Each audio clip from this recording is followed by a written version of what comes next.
Hey everyone, this is Trevor White, your Chief Engineer with Vunique Vacations, here to talk a little bit about our electric smart locks at the properties.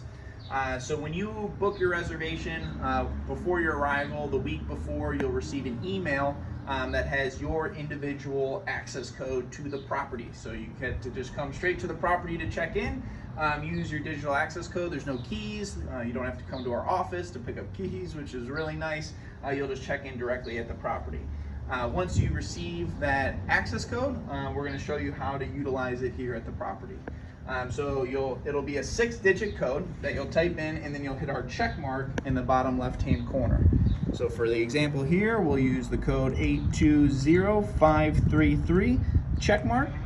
Now you're going to wait for it. You'll hear it chime and blink. That's how you know that it's unlocked, and you can go ahead and open the door. Now on the inside of the door, it's going to be a regular deadbolt. From the inside, you can just unlock it and lock it manually.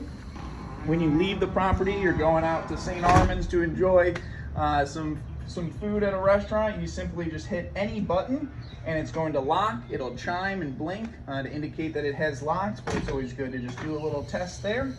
If you have any issues with your access code or you can't find it, don't hesitate to reach out to our property management team. We're always happy to help you. We look forward to hosting you in the future.